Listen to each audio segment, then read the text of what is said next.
Que nos acompañan en esta sesión de Zoom y en las redes sociales de nuestra cátedra Sarástica. Mi nombre es Roberto Bautista y les doy la más cordial bienvenida a este espacio de la cátedra de la Escuela de Artes Dramáticas de la Universidad de Costa Rica. Que nos acompañan tarde de hoy, esta sesión de Zoom con la Facultad de Artes, el Instituto de Investigaciones en Arte y la Escuela de Artes Dramáticas nos complace anunciar el lanzamiento del libro Enseres, esbozo para una teoría del disfraz, del académico investigador, el doctor Camilo Retana. Sin más, le cedo la palabra a nuestra decana, la máster María Clara Vargas Cuyel, quien tendrá a su cargo la presentación de nuestras invitadas e invitados y será la moderadora de esta cátedra.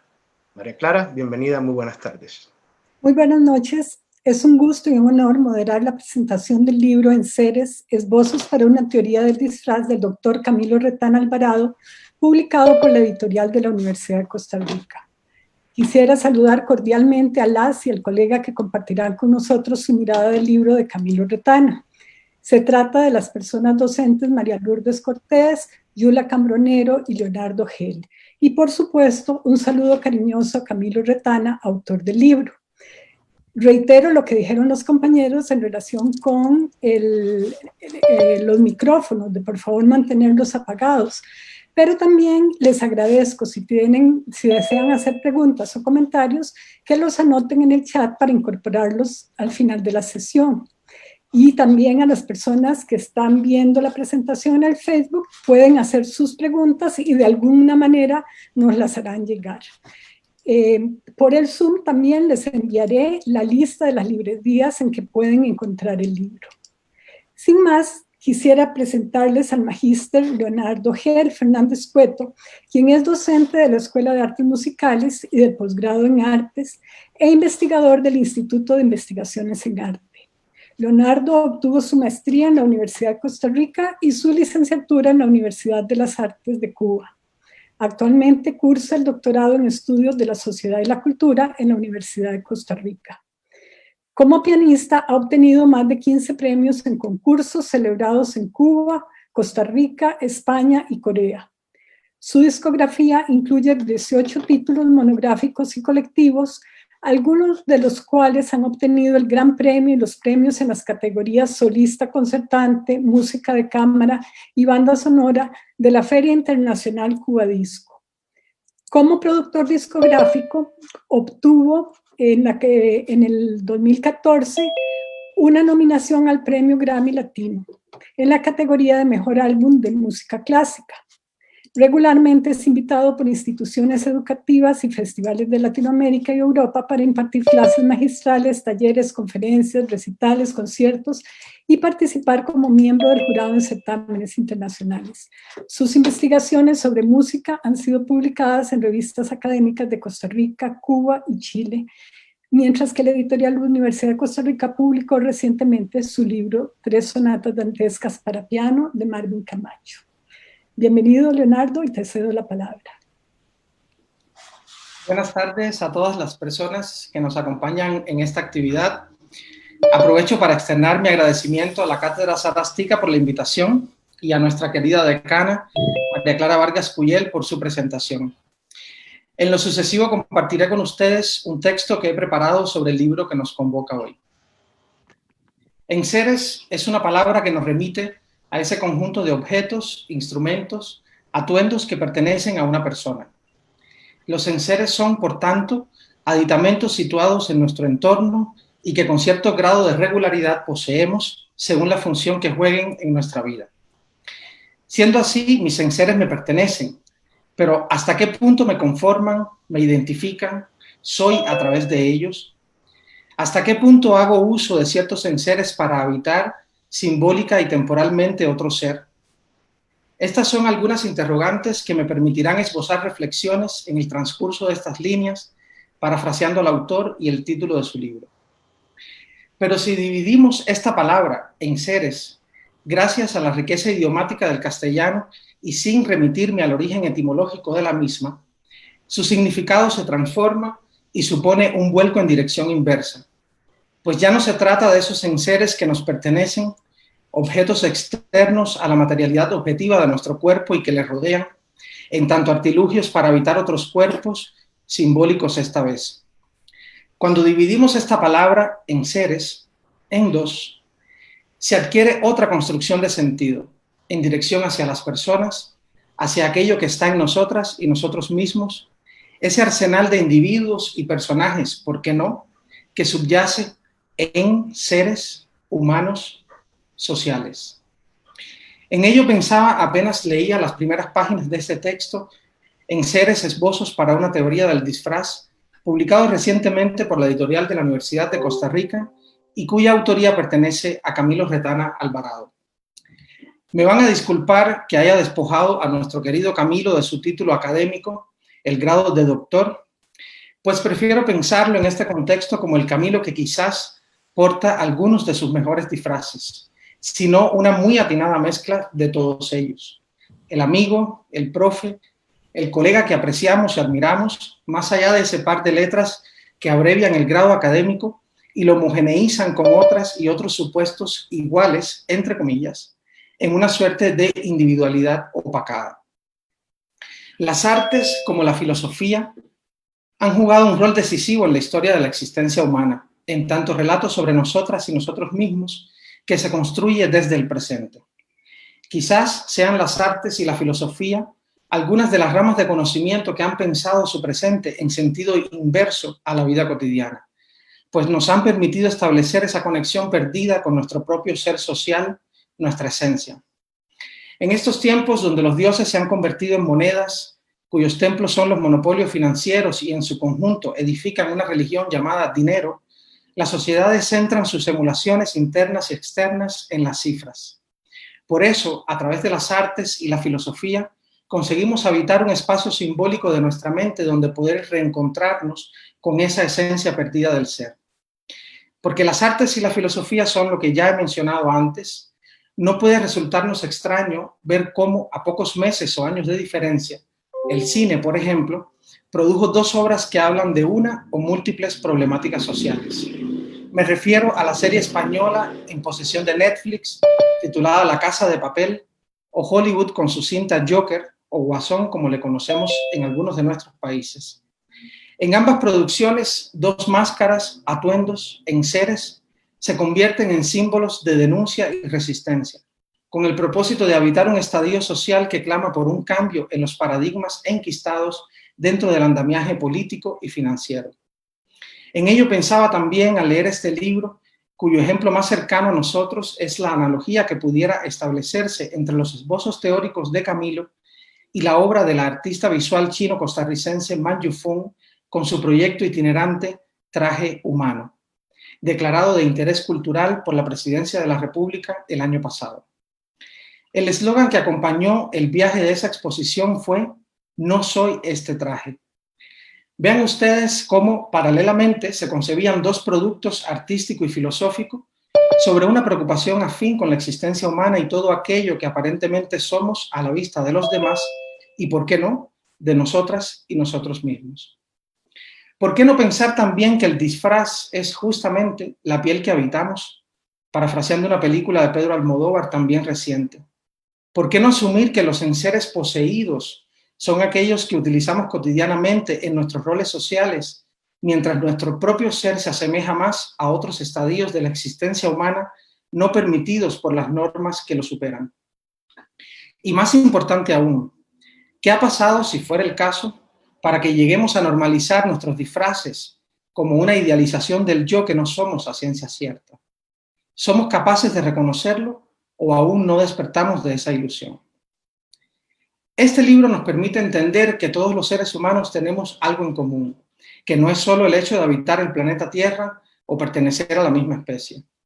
Los esbozos teóricos que lo constituyen son muchas veces relatos sociales donde el disfraz se torna el centro o quizás el artilugio más eficaz para una y tantas manifestaciones de la cultura. Sus referencias a los carnavales, rituales y fiestas, o bien a la sexualidad, el género, el fetiche o el delito, por más que deambulen a través de las tradiciones de poblados y ciudades en varios continentes, evidencian esa necesidad humana común de manifestarnos a través del disfraz, con el propósito de habitar, personificar, encarnar a esas otredades muchas veces deseadas, al tiempo que reprimidas durante las dinámicas cotidianas y sus normas fiscalizadoras. En ese sentido, el hilo que nos conecta con otros seres humanos en tierras lejanas o incluso distantes en el tiempo es la cultura misma. Aquellos espacios, sean públicos o privados, donde recurrimos a esos enseres reservados para determinadas ocasiones.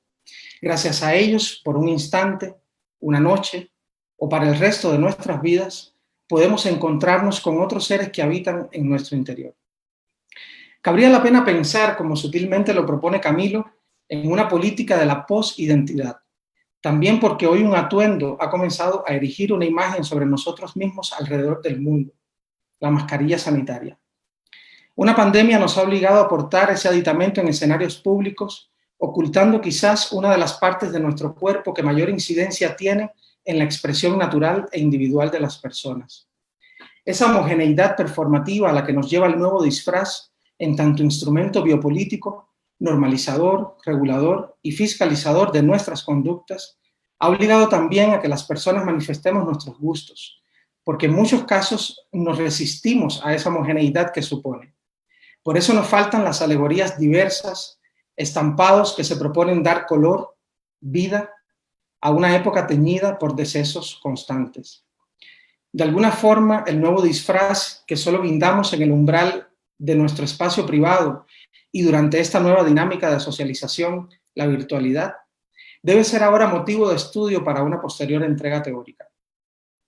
Leer a Camilo en cada una de estas líneas, como podrán apreciar, ha despertado más interrogantes que soluciones a una problemática específica, aun cuando su prosa es ágil, atinada y rica en imágenes verbalizadas. Qué bien que así sea, pues eso dice que quizás uno de sus propósitos se ha cumplido. Como buen filósofo que es, sensible y para nada encartonado, invita gentilmente a la reflexión, a encontrarnos en los seres sociales que somos, para poder establecer una distinción entre aquello que aparentamos y lo que verdadera y honestamente nos constituye. Les invito a convertir temporalmente este libro en uno de sus enseres.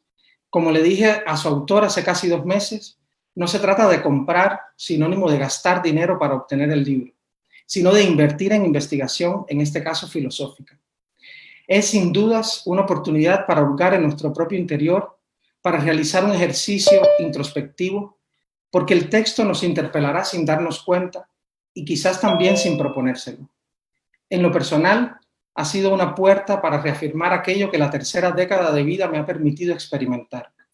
Un viaje hacia lo verdaderamente esencial, un encuentro con mi propio ser, tras el recuento de una existencia en la cual no han sido pocos los disfraces exhibidos, pero sí lo suficientes para saber que la vida está llena de ellos, aunque no siempre deseados.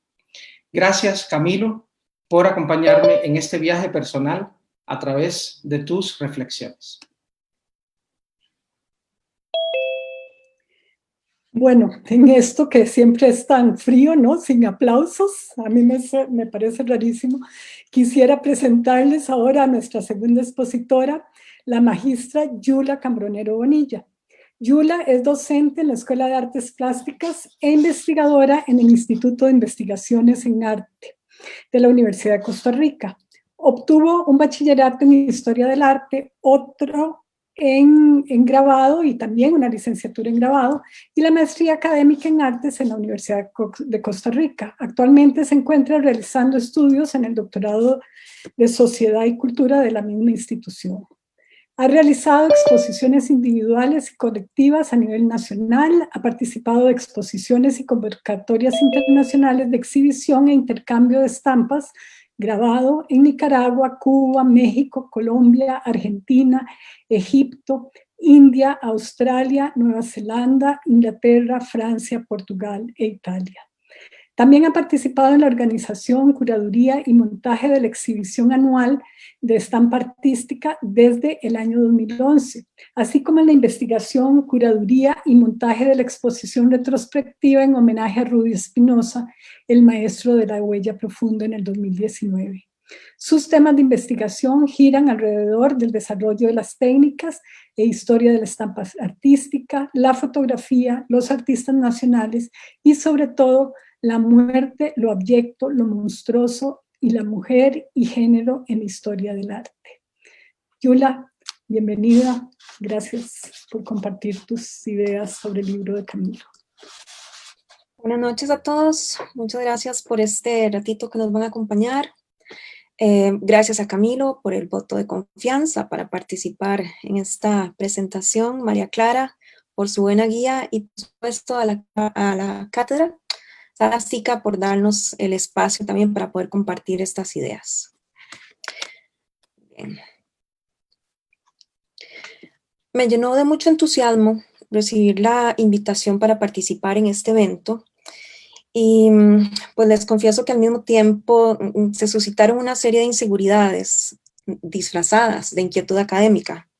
Por ejemplo, fallar en el enfoque crítico o ser muy generosa en mis observaciones, dado que he seguido publicaciones anteriores de Camilo y esperaba este texto desde que lo anunció. Aquí, el propósito será promover la lectura crítica del texto e identificar lo que este libro aporta a la comunidad interesada en la lectura, particularmente sobre el tema del disfraz. Por lo tanto, a partir del comentario es que me voy a referir en breve a cuestiones de contenido que han capturado mi interés y que resultaron ser marcadores de la lectura que abren no solo interrogantes, sino posibilidades en materia teórica y de análisis. Para el cierre me tomé la libertad de puntear un brevísimo análisis sobre autorretratos y performance a partir de estas categorías del disfraz para palpar la propuesta teórica que aquí se esboza. Siempre pensé que el disfraz era algo reservado para un día especial, pero había personas que se vestían a diario como si anduvieran disfrazadas, por lo que seguro todos sus días eran muy especiales. Sin embargo, me resulta fascinante encontrar en esta posibilidad que el autor defiende sobre ver en el disfraz no solo un dispositivo para el ocultamiento, sino una voluntad de mostrar y una vía para performar determinadas identidades. Este abordaje del disfraz, por tanto, constituye uno de esos marcadores de descubrimientos e interrogantes acerca de su significación. El disfraz como componente vestimental penetra la dinámica cotidiana, distanciándose del uso ocasional para, como señala Camilo, habitar o estar en distintas formas del ser y posiblemente abrir la puerta a otras múltiples identidades. En este texto se proponen lo que identificaría como categorías para los distintos tipos de disfraz, que son el disfraz ritual, festivo, sexual, escenográfico, superheroico y delictivo. En cada categoría, el disfraz actúa como un dispositivo que entra en interacción con el entorno, espacio sociocultural de quien lo lleva. Y según dicho contexto, se posibilita el rechazo o el deseo. Dado que los disfraces no limitan su aparición a escenarios artísticos, carnavalescos o festivos donde podrían ser celebrados, también son mecanismos políticos, ideológicos e identitarios. Instrumentos para la significación que revisten a los cuerpos de signos de poder, heroicidad, magia y rebeldía. Así, el disfraz se aprecia y se juzga a través de la mirada, tanto como se juzga y valida la vestimenta cotidiana. En cada una de las categorías del disfraz que Retana identifica, se reconoce una red de construcciones sociales en torno al disfraz que son cambiantes según época y contexto, y operan sobre la recepción del colectivo en relación al disfraz. Por lo tanto, un disfraz festivo tiene cabida y aceptación en el contexto del carnaval, aun cuando invierta significaciones sexuales o relaciones de poder. Sin embargo, ¿qué sería del sedicioso político disfrazado como si fuera contendiente en el RuPaul's Drag Race? Me queda una inquietud que no conseguí del todo aterrizar. Es posible, como ya se ha visto, ver en el disfraz una vestimenta, afirmar que es determinado por códigos sociales, que es instrumento de identidad y es objeto posibilitador para la transfiguración del ser. Lo que yo me pregunto es si cabe la posibilidad de pensar en disfraces híbridos, Camilo, que aspiren a más de una categoría de manera simultánea.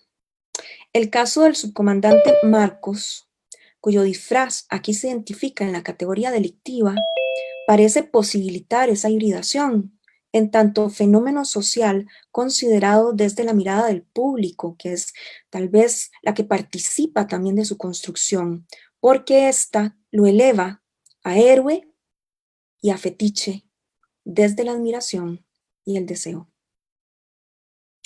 Antes de terminar, quisiera hacer referencia a otros aspectos del libro. Diría que puede resultar atractivo para un público muy variado por distintas razones. Primero, vamos a pensar en el estilo escritural, que recurre a un lenguaje accesible y ensaya posibilidades dialógicas con quien lee.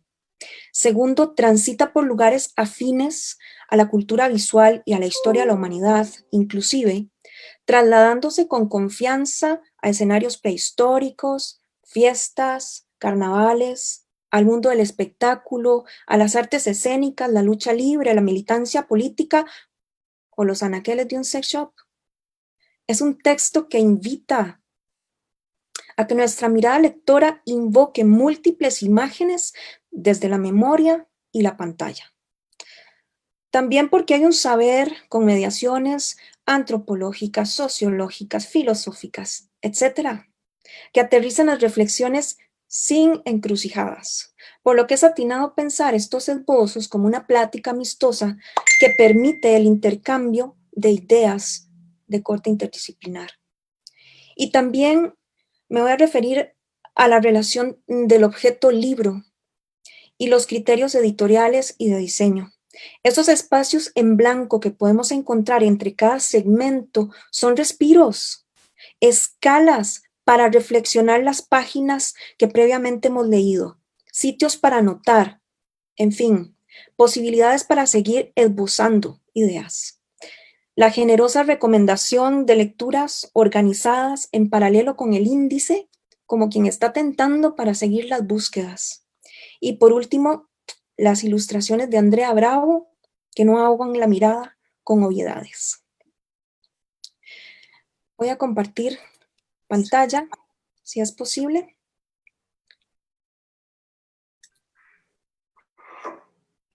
Para terminar las últimas líneas.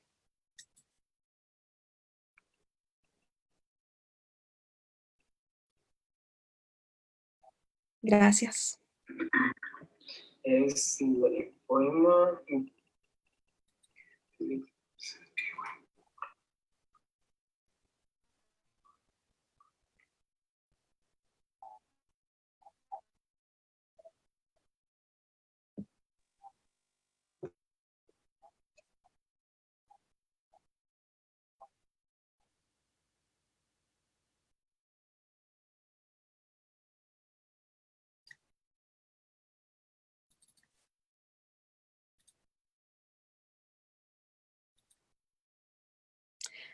Finalmente, vuelvo a uno de los primeros señalamientos que trae Camilo a la discusión, la dicotomía del disfraz que muestra y oculta, y que celebra el potencial de lo que posibilita creativamente para el cuerpo y la identidad.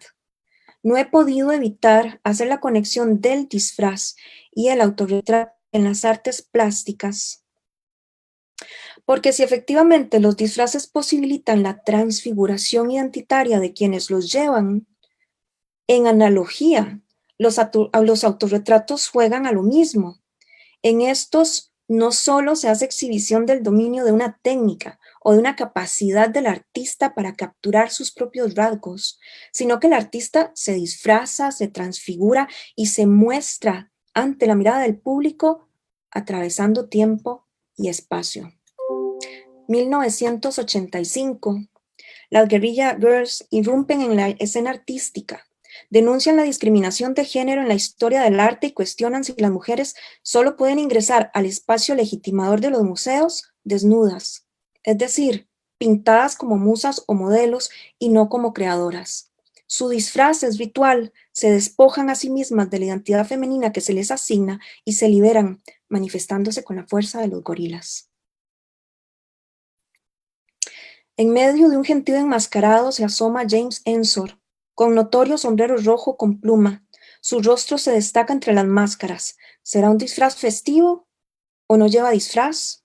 ¿O su rostro es una máscara? ¿O se ha disfrazado de sí mismo? Eso fue en Bélgica en el año 1889. Vamos a París, a la década de 1920. Claude Kahn era ella, o él, o femenino o masculina, era un monstruo bicéfalo, estaba disfrazada de surrealismo.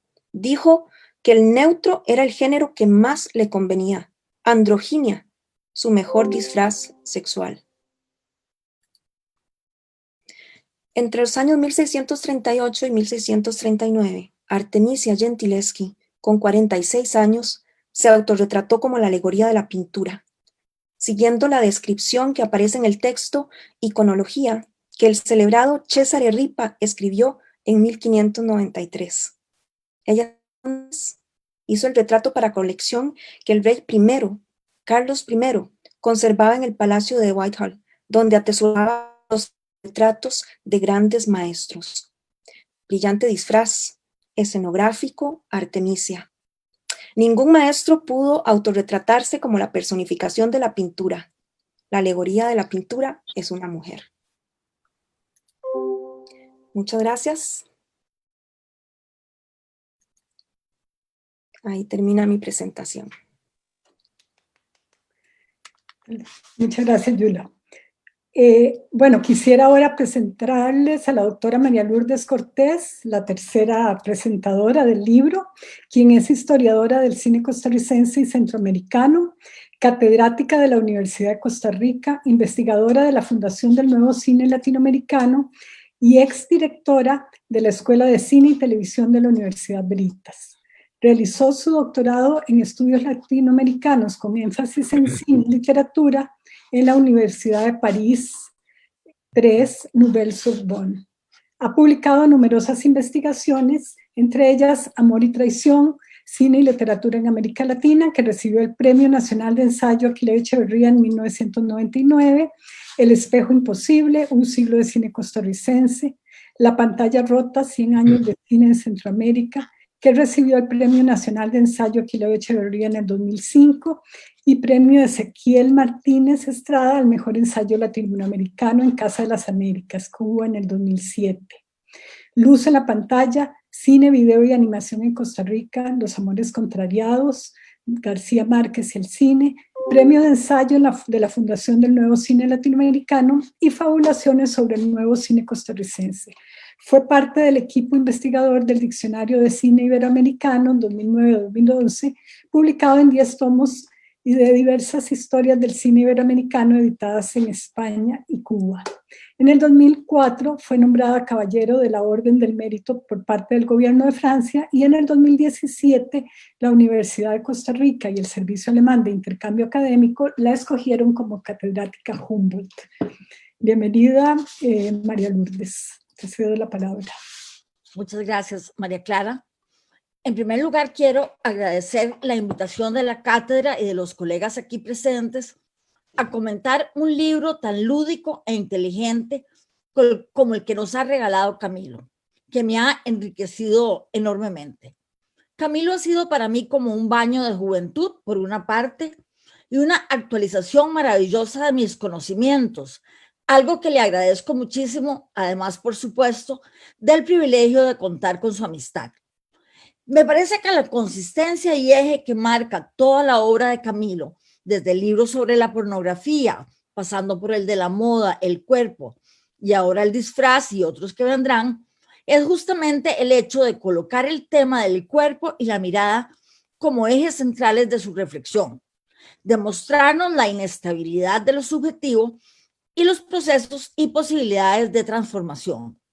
En esta reflexión general se inserta este libro del disfraz, que el mismo Camilo ha definido como un ensayo sobre temas menores, pero que pienso que en la actualidad estos son los temas que nos dan más luz sobre la realidad que vivimos. Es una filosofía de lo cotidiano más cercana al lector común. Camilo realiza una suerte de recorrido histórico, no necesariamente cronológico, sobre el uso del disfraz. Ya se ha dicho, ¿verdad? Del rito del carnaval, pasando por el disfraz sexual, los espacios de representación, tales como el teatro, la danza, la lucha libre o los conciertos de rock, hasta llegar a los superhéroes de los cómics, la televisión y el cine, para concluir con lo que él llama disfraces delictivos. El disfraz entonces aparece como engaño, simulación, fetiche, artilugio, como productor de juego, de ilusión, fantasía, goce, deseo, como elemento de subversión, de creación de otra temporalidad, como posibilitador de múltiples identidades o del desdoblamiento de las mismas, y también participa en un juego de miradas de espejos. Resumiendo en términos generales, podríamos decir que posee una doble faceta, como simulación y como productor de fantasías. Es interesante constatar que todos los disfraces que Camilo analiza pertenecen a dos esferas, la del rito y la del juego o entretenimiento como espacio lúdico en la sociedad postindustrial. Esferas que no son lo mismo, pero es igual, como diría Silvio Rodríguez, perdón, no lo puedo evitar. Para Giorgio Agamben, filósofo que Camilo me hizo descubrir, juego y rito mantienen una relación con el tiempo de manera similar, pero a la inversa. Mientras el rito fija y estructura el calendario, el juego lo altera, lo destruye y lo subvierte, como hacen los disfraces mismos con nuestra identidad. Pero si vemos con detalle el corpus del libro, es inclusive más fuerte la pulsión lúdica del ser humano que la ritual, por lo menos en relación con el disfraz en la actualidad. No me ha dado tiempo de reflexionar bien una idea que le lanzo más bien a Camilo, y que es que intuyo que los rituales contemporáneos, los deportes, los desfiles militares o escolares, las ceremonias religiosas, están más cerca del uso del uniforme que del disfraz. Pero esa es otra historia. El carnaval, el sexo, el espectáculo, el cómic y el cine, e incluso el fenómeno del disfraz de los guerrilleros zapatistas o del grupo de hackers anónimos, pueden interpretarse como juego.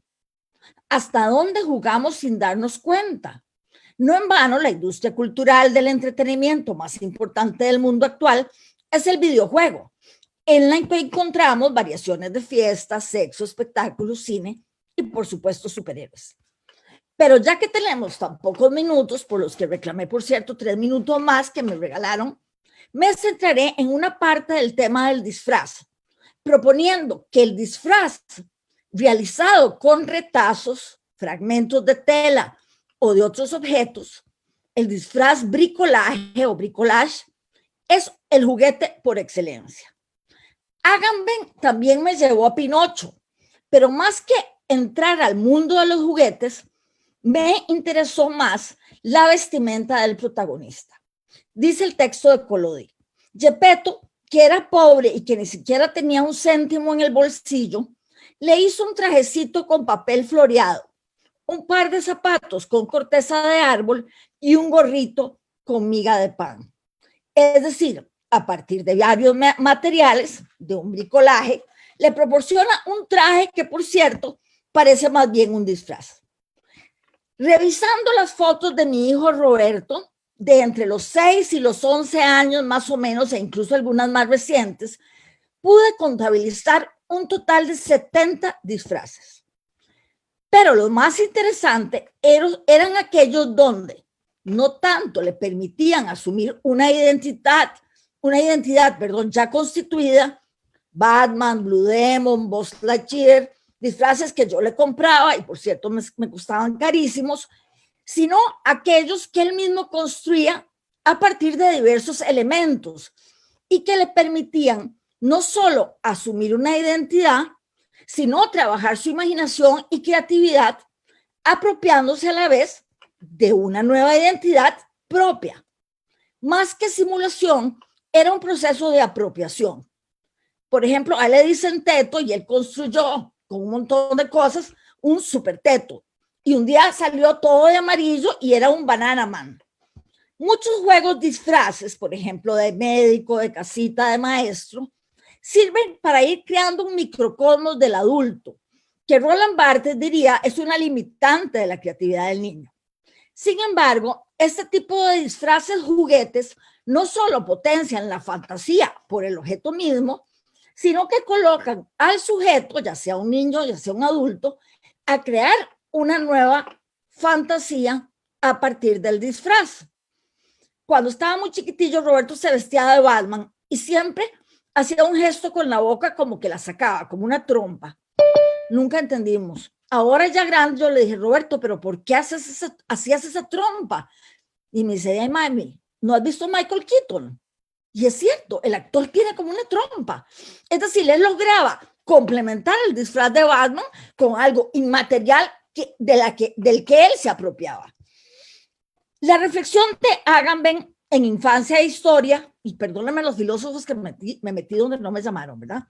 Así como la de Manuel Cocha, o Cocha, no sé cómo se dice, en su libro Filosofía de la Imaginación, nos explican que la fantasía fue excluida de la experiencia por su carácter de irrealidad.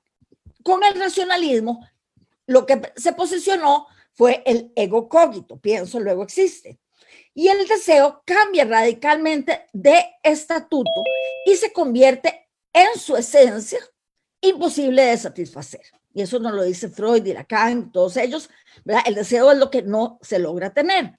Dejando así que el fantasma, que era el mediador y garante de la apropiabilidad del objeto de deseo, o sea, permitía hacerlo experiencia, se vuelve ahora la cifra misma de su inapropiabilidad, de lo que no se puede experimentar. La ablación de la esfera de la experiencia, dice Agamben, ¿verdad?, escinde en efecto lo que Eros, como hijo de Poros, que era la abundancia, y de Penía, que era la pobreza, según la propuesta de Platón, porque tiene muchos papás Eros, reunía dentro de sí las dos contradicciones. Era una especie de unidad del deseo ligado a la fantasía, inmesurable, inconmensurable, insaciable, y de la necesidad ligada a la realidad corpórea y posible de satisfacer. Con la ruptura, deseo y necesidad no podrán coincidir nunca en el mismo sujeto.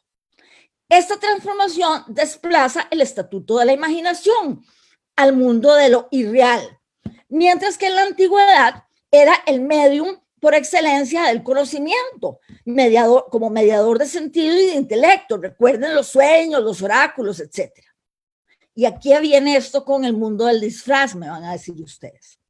Creo justamente que lo que nos señala Camilo es la posibilidad del disfraz, la máscara, el maquillaje, de potenciar la fantasía y la imaginación y de reflexionar seriamente, filosóficamente, sobre estos fenómenos sin confinarlos a las esferas de la ficción, la magia, lo irreal, el sueño, el inconsciente e incluso la alienación mental, sino plantearlo como un mundo, el mundo de la imaginación, con una plena realidad entre lo sensible y lo inteligible. El disfraz, entonces, como potenciador de la imaginación y la fantasía, es un dispositivo de conocimiento y de comunicación, como lo vemos en el libro claramente, sobre todo en el análisis del disfraz ritual en las culturas primitivas, pero no solo en la antigüedad, sino en la sociedad actual, como evidencia la mayor parte del libro. Es una invitación a entrar al mundo de la infancia, que no es lo mismo que la niñez, como señala Emanuel Cocha. Y cito, un infante no sabe ni piensa en acto, sino que está en relación con la posibilidad de todas las ideas y de todos los pensamientos. Es decir, está unido a la potencia de todas las formas posibles de pensamiento. El libro de Camilo nos invita a enfrentarnos a todas las formas posibles de la fantasía y de la imaginación con el disfraz. Muchas gracias.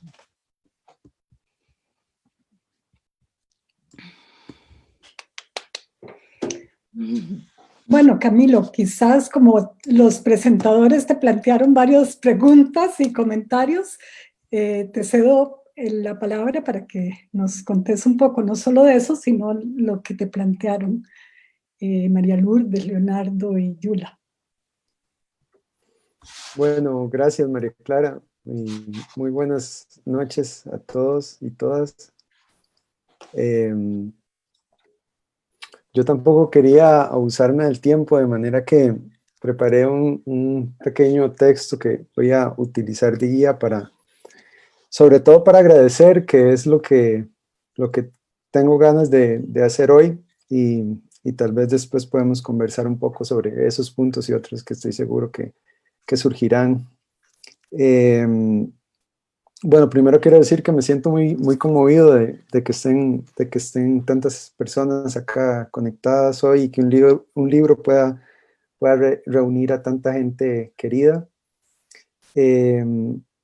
Así que, bueno, quiero agradecerles por acompañarme esta noche, a mí y a este pequeño libro, que ya a partir de hoy no es solo mío, no es más mío, sino que pertenece a todos y todas ustedes. Pedí un espacio para hablar esta noche porque yo cada vez estoy más convencido de que escribir libros vale la pena, sobre todo para poder agradecer a las personas que los han hecho posibles. Sin embargo, antes de dar esos agradecimientos relacionados con el libro, quisiera dar algunos agradecimientos relacionados con el encuentro de hoy, con esta actividad de hoy. Primero quiero agradecer a la Facultad de Artes y a su decana, María Clara Vargas Cuyel, así como a la Escuela de Artes Dramáticas y su director, Juan Carlos Calderón, por auspiciar de manera entusiasta esta presentación. También quiero agradecer a la cátedra Sarastica y en concreto a Roberto Bautista y a Pablo Molina por hacerle un espacio al libro en una agenda que, como la de esta cátedra, es cada vez más cotizada. También quiero agradecer a Liarte, en la figura de su directora, Patricia Fumero, por colaborar en la elaboración del afiche y su difusión. Y quiero decir que ese trabajo conjunto y colaborativo para una actividad como la de hoy, en realidad es el reflejo y la tónica de cuanto sucede en ese pequeño cosmos de instituciones que es nuestra facultad, y yo celebro que eso sea así. Pero además creo que esta noche es una buena ocasión para expresar mi gratitud hacia el modo en que en general estas instancias que he mencionado, así como el resto de espacios que componen la facultad, me refiero a la Escuela de Artes Musicales y de Artes Plásticas, además de la facultad, y la Escuela de Artes Dramáticas, así como al posgrado, me han acogido a mí y a mi trabajo, a la vez que me han permitido aprender del suyo. Quiero decir que el trato deferente y afectuoso que los y las artistas de la facultad me han prodigado en este tiempo, y me refiero acá a un sinnúmero de docentes y de estudiantes, pero quiero destacar precisamente a Juanca, a María Clara y también a la docente Erika Rojas, sin siquiera pertenecer yo técnicamente a ninguna de las escuelas de artes, es una demostración de la sensibilidad de estas personas. Si como aprendí leyendo los libros de mi amigo y maestro Alexander Jiménez, las sociedades y las instituciones deben medirse por el modo en que tratan a sus extraños, creo que el recibimiento entrañable que he experimentado acá es una prueba de la grandeza y la generosidad de esta facultad. Quiero, por supuesto, también agradecer al presentador y a las presentadoras del libro, quienes también son mis amigos, y quiero decir que además se hicieron con el texto mucho antes de saber que lo presentarían. Y quiero decir, sobre todo tras escuchar sus presentaciones, que tenerles como interlocutores y poder aprender de ustedes tres es algo que no merezco, pero que me engrandece. Volviendo al libro, quiero reconocer a la Escuela de Filosofía, que es mi unidad base de la universidad, el haber generado condiciones, no ahora, sino desde siempre, para que yo pueda escribir y trabajar desde el placer. También al Instituto de Investigaciones Filosóficas y a su director Sergio Rojas por su compromiso con esta publicación y también por confiar en mí para inaugurar la colección Temas Filosóficos del Instituto. Ese es el uno que tiene el libro porque es el primer libro de esta colección. Yo quiero agradecer también muy especialmente, y estoy feliz de que esté acá conectado, a don Olger Calderón, el director de la editorial de la Universidad de Costa Rica, y quiero, más que agradecerle su trabajo como un funcionario de la universidad, su trabajo apasionado como lector. Don Olger, y esto es verdad, no solo revisó mi manuscrito en un tiempo récord de alrededor de 3 días, sino que también hizo comentarios inteligentes y cómplices y me abrió de par en par las puertas de la editorial. Eso es algo que no voy a olvidar. Y creo que de manera opuesta, algunos editores, que tal vez podríamos pensar más bien como burócratas que rechazan obras sin leerlas, don Olger es en verdad un lector disfrazado de editor, que es lo que todo buen editor es en realidad. No puedo dejar de agradecer también a mis estudiantes que sinceramente son el motor de todo cuanto escribo. En particular quiero agradecer a mis estudiantes de filosofía, que es un decir porque en los cursos de filosofía, por suerte, recibimos estudiantes de todas partes. Y también a mis estudiantes del doctorado en estudios de la sociedad y la cultura y del posgrado en estudios de las mujeres, los géneros y las sexualidades. Creo que buscar estar a la altura de los comentarios y las preguntas y las interlocuciones de mis estudiantes es en buena medida lo que impulsa mi trabajo como investigador. Quiero, ya antes, solo al final quiero nada más leer los agradecimientos que consigné también en el libro, quiero compartirlos con ustedes, pero antes de eso quiero dar un agradecimiento que podría parecer extraño, pero que es muy sentido de mi parte, a mis amigos y amigas nadadores que están aquí conectados, mis compañeros de equipo que están hoy acá acompañándome y que son algo más y mejor que una familia. Este libro lo escribí también brazada a brazada junto a ellos y ellas. Gracias por enseñarme que escribir es como nadar, una cuestión de encontrar la cadencia y no rendirse hasta llegar. Y finalmente quiero leer los agradecimientos del libro y ya aquí dejaré la palabra para que conversemos. Los agradecimientos del libro dicen así: escribí este libro en unas pocas semanas en medio de un furor y una obsesión implacables. Quiero agradecer a Catalina Cartagena, mi compañera en el sentido más profundo de esa palabra, por su complicidad entusiasta y por el regalo de su alegría en medio de aquel extraño estado de arrebato en que me sumí con ocasión de la escritura de este texto. También quiero agradecer a Mauricio y Camilo Molina, quienes prácticamente fueron coautores de varios de los fragmentos dedicados. Creo que hay un micrófono.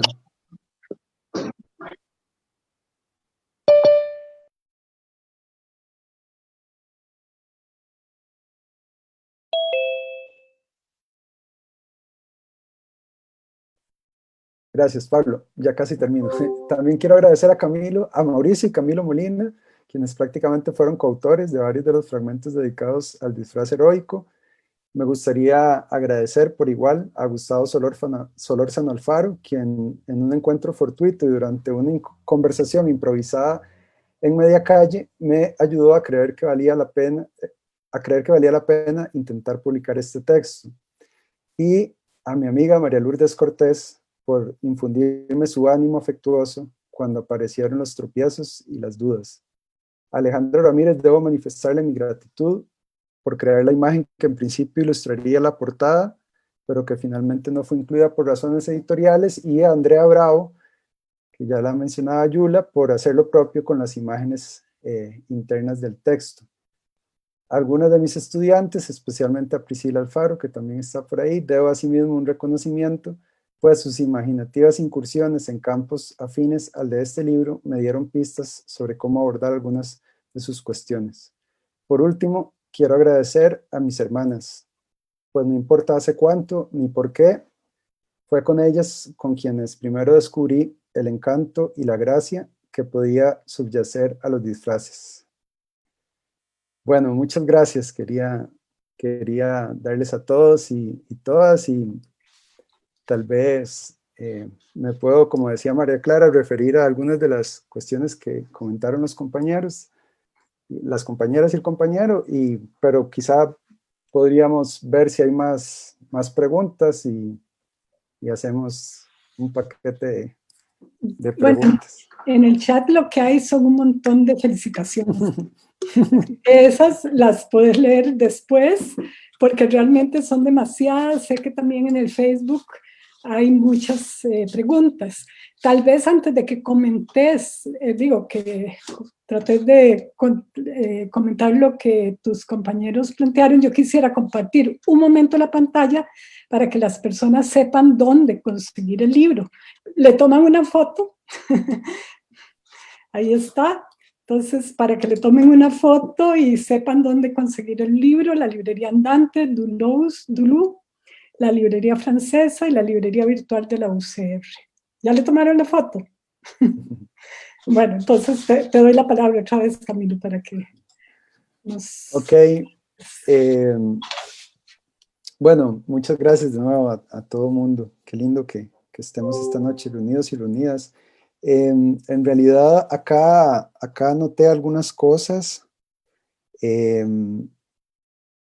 sobre lo que planteaba Yula. Creo que tiene toda la razón, en el sentido de que la división capitular del libro y los criterios de ingreso que yo planteo hacia los distintos tipos de disfraces tienden a producir un esquema que se puede estancar sin la ayuda de los lectores y las lectoras, ¿no?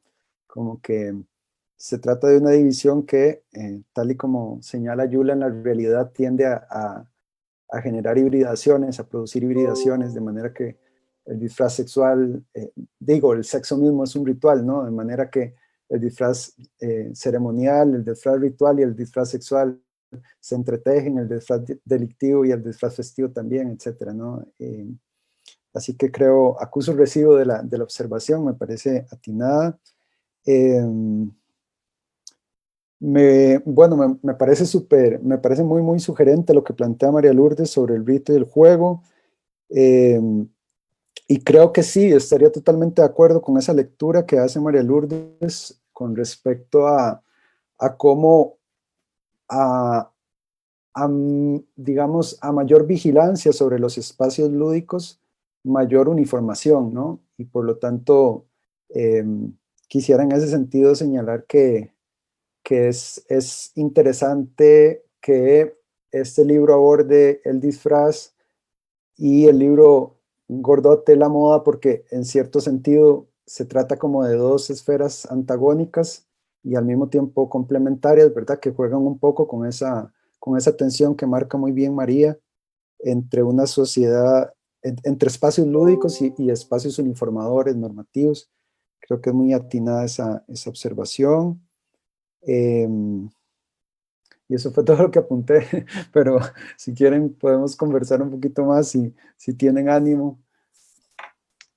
No sé si alguna persona quiere hacer alguna pregunta.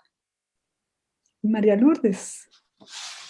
Lo que quiero es hacer un comentario de algo que se me quedó por fuera. Bueno, se me quedaron un montón de cosas por fuera, pero Leonardo se refirió mucho a la palabra enseres. Y yo también, bueno, por mi vieja historia con la literatura, uno siempre empieza con el título. Pero yo le pregunté a Camilo, ¿por qué le pusiste enseres? Entonces me dijo, bueno, porque son utensilios y por el juego en el ser. Pero me fui a buscar más y me encontré que en una Biblia de los evangélicos hay un relato, ¿verdad?, de Ezequiel 12.12.4, donde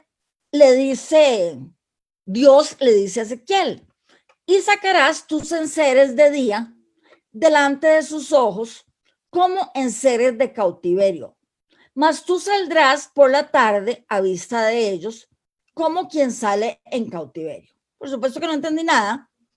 Entonces me fui a ver qué era la cosa. Y resulta que es que Israel estaba mal portada.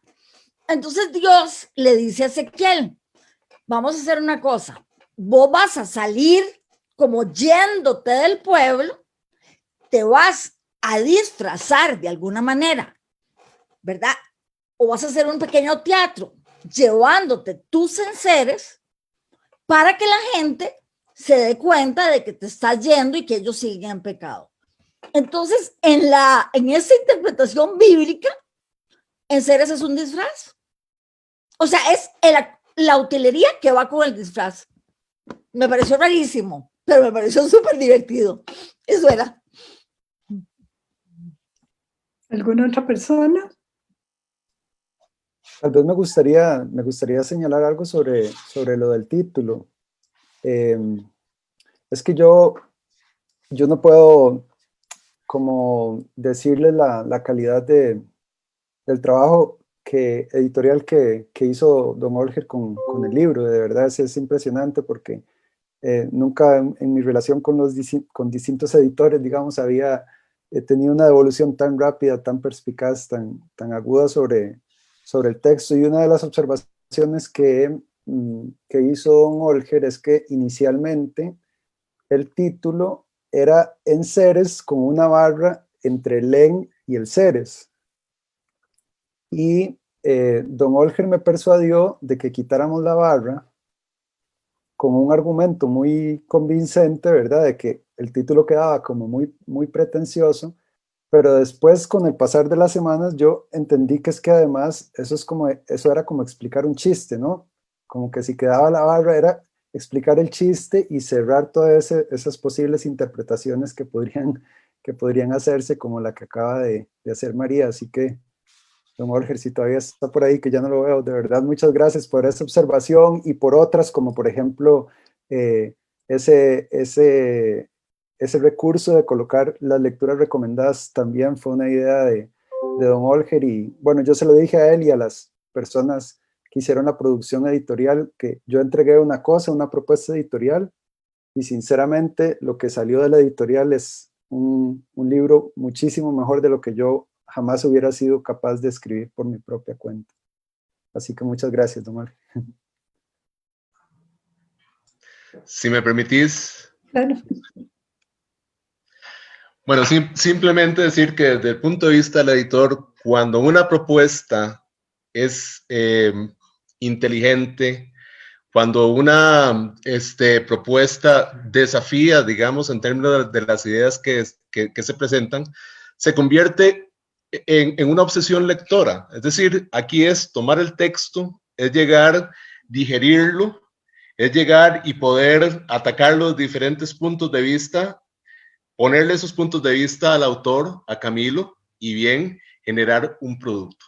Así que te tengo que decir, Camilo, que para mí fue un grandísimo placer haber estado inmerso en este proyecto, y la verdad es que me da una tremenda alegría poder ver este libro el día de hoy, puesto al servicio de la sociedad. Un verdadero gusto y felicitaciones. Muchas gracias, don Olger. Bueno, no veo ninguna otra pregunta y creo que en el Facebook tampoco, pues lo que hay son comentarios, felicitaciones. Camilo, así la última, a ver si querés decir algo más, sino para cerrar la sesión ya. Sí, tal vez me gustaría que no me refería a algunas cosas que también anoté de las que dijo Leo. Bueno, creo que tal vez esa referencia que hacías como el recorrido que plantea el texto, ¿verdad? Que es un recorrido de que era, o sea, que es factible que se saliera de las manos, digamos, el recorrido por las disciplinas y por los momentos históricos. Para mí es muy significativo, quería también decir eso, tener a personas con perfiles como tan diferentes comentando el libro hoy acá, ¿verdad? A Leo, que es un músico que admiro muchísimo, a Yula, que es una artista y ambos investigadores destacados, y a mi amiga María, que tiene un currículum impresionante, como ya ustedes oyeron, porque pensamos mucho con Juanca y María Clara cómo armar la mesa y yo que creo que las presentaciones del libro, por lo menos acá, tienden también a ser una celebración. Para mí es muy significativo tener 3 personas de esta área porque, como decía antes, la manera en que yo he sido acogido por la Facultad de Artes, que yo no puedo decir ya ni siquiera que es mi segunda casa, sino como que vivo en 2 casas al mismo tiempo, en la Facultad de Letras y en la Facultad de Artes, es algo que, bueno, que no tengo palabras para agradecer, y la verdad que el hecho de que el texto genere resonancias en personas que provienen de las artes o que discuten las artes, como Leo, Yula y María, eh, para mí es una cosa muy, muy positiva. La verdad, siempre también pensé este texto como un texto que quería dialogar con personas de muchas áreas. Nunca lo pensé, la verdad, nunca los pienso así, los libros que he escrito como libros de filosofía para gente de filosofía, ¿verdad? Sino que siempre los imaginé como libros que querían dialogar, y el hecho de que tanto Leo como María y Yula hayan marcado como esas afinidades que el texto podía generar desde sus ámbitos disciplinarios me llena mucho. Creo que está Juan Cámara, claro. Juan Carlos, no lo veo así. Muchas gracias a todos y a todas que están acá en este encuentro y en esta celebración que tenemos de una de las producciones, digamos que más interesantes que me ha tocado leer, de producción de conocimiento, que va a tener, creo yo, muchas referencias en el acto mismo del hecho teatral. En nuestro país son pocos los teóricos que comienzan a producir teoría teatral, y en este caso, desde nosotros, desde nuestra perspectiva con el libro, estamos muy complacidos porque va a generar, creo yo, muchas polémicas, muchas discusiones en las clases con estudiantes, sobre todo por esa limitación a veces de producción de teoría. Hay muy, muy buenos y muy buenas trabajos historiográficos que recogen un proceso que la misma editorial de la universidad últimamente se ha encargado de desarrollar, y que felicitamos encarecidamente, aprovechando que aquí está Olger con nosotros, y agradecerle ese esfuerzo que ha hecho. Hemos producido 2 libros y posiblemente venga un tercer libro. Cuando digo hemos producido, me refiero a la universidad y a la editorial de la universidad, muy importantes para el medio teatral. Pero en producción de teoría, este es un libro que realmente se puede convertir en un manual importantísimo para los estudiantes.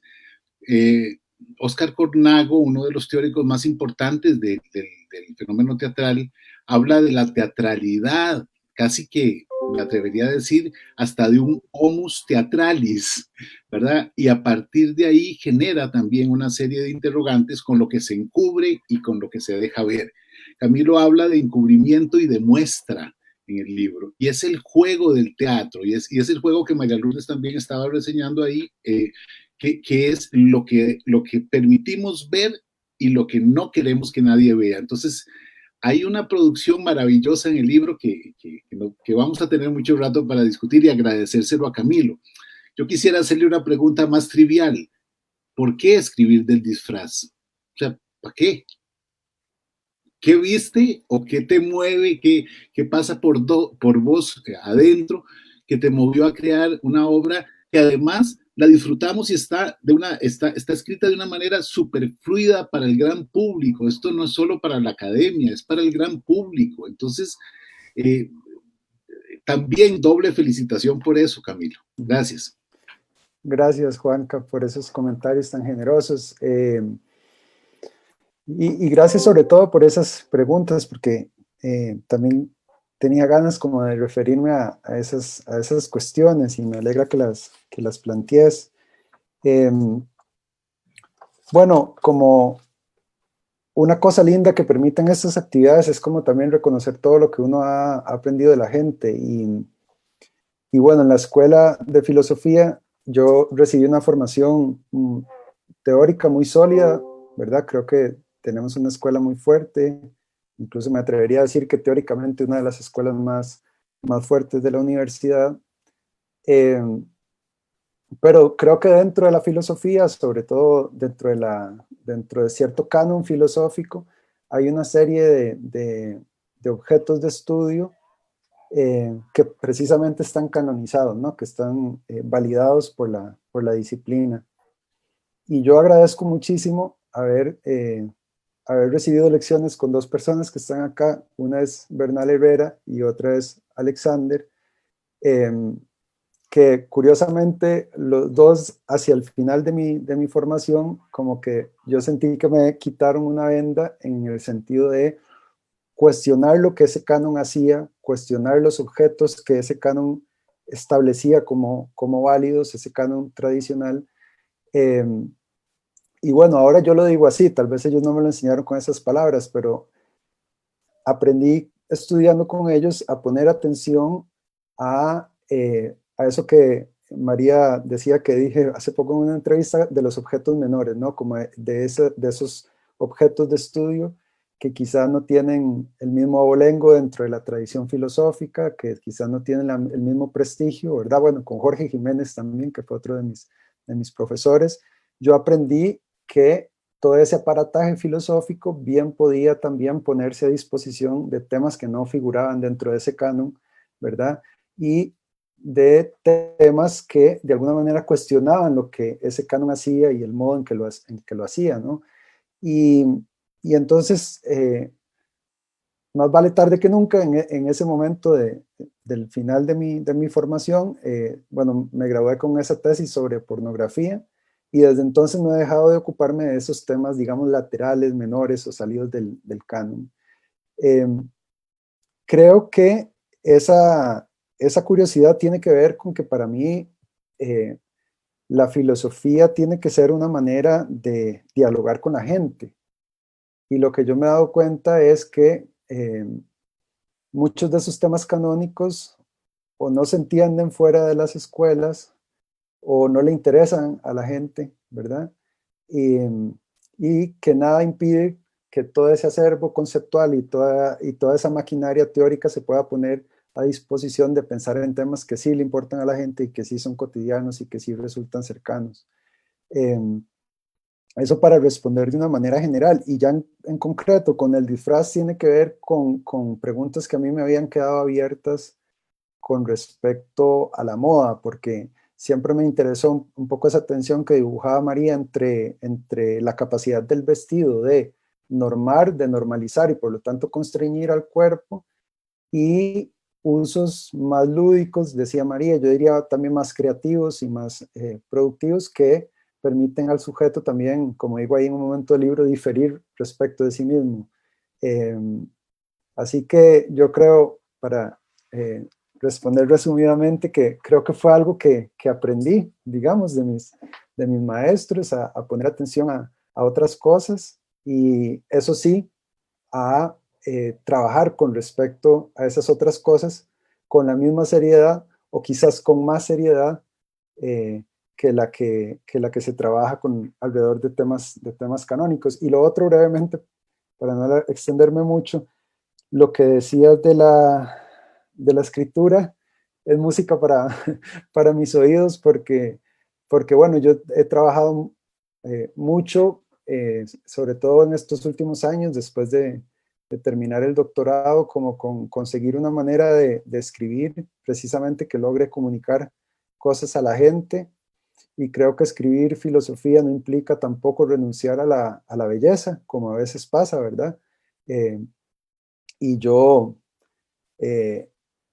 a veces me siento más un escritor que un filósofo, en el sentido de que me importa muchísimo que las cosas suenen bien, y como decía hace poco un colega escritor al que entrevisté, cuando suenan bien, cuando están bien dichas las cosas, probablemente es porque son ciertas. Entonces, trato de trabajar mucho la manera en que escribo, y en ese sentido quisiera de nuevo como hacer un reconocimiento tanto a la editorial como al instituto, porque, bueno, no se ha dicho, pero el libro no tiene citas textuales, ¿verdad? Este no es exactamente un libro académico, y yo he escrito otros libros que sí son académicos, pero este es un libro que no tiene citas textuales, es un ensayo, y bueno, eso implica otro tipo de trabajo con el lenguaje y con las fuentes, ¿verdad?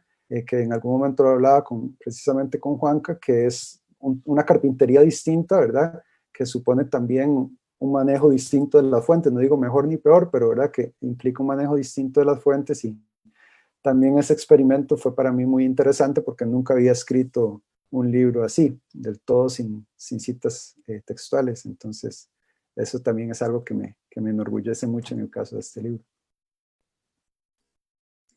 Muchas gracias, Camilo. Bueno, creo que debemos terminar, desgraciadamente. Yo quisiera agradecer a tantas personas que permitieron que esta actividad se hiciera tan ordenada: a Pablo, a Roberto, a Juan Carlos, a Patricia Fumero, por supuesto a los presentadores, María Lourdes, Yurna y Leo, con quienes tuvimos negociaciones relacionadas con los tiempos y logramos llegar a un acuerdo. Y por supuesto, Camilo, a vos. Yo lo leí del otro lado, simplemente como pública, y a mí el libro me encantó porque, y lo sigo leyendo, lo sigo releyendo, porque me hace pensar en esa cantidad de disfraces cotidianos que asumimos. El disfraz de decana, el disfraz de música que no se pone nerviosa en el escenario, el disfraz, etcétera. Entonces, bueno, yo creo que es un libro, como dicen muchos, bueno, como han dicho todos los que han comentado, pero también en los comentarios que vas a poder leer después, un libro que se puede leer de muchas maneras, desde la parte muy académica, pero también de la parte que puede leer el público en general y que va a disfrutar mucho. Una de las partes, creo, más tristes de esta realidad es no poder sentir los aplausos. Así que les propondría prender el micrófono y aplaudir para que Camilo tenga esta sensación. Linda la decana. ¿Cómo la decana? No, esa soy yo, María Clara. La decana no está hoy aquí. Bueno, gracias, Camilo. De verdad, un abrazote. Y muchas gracias a todas las personas que están hoy con nosotros. Y bueno, que lean el libro, que lo consigan. Se consigue, bueno, ya vieron, me imagino que tomaron la foto. ¿Palabras finales, Camilo? No, muchas gracias de nuevo a vos, María Clara, querida, y a todos y todas por conectarse. Les mando un abrazo así virtual, y muchas gracias por conectarse. Nos vemos.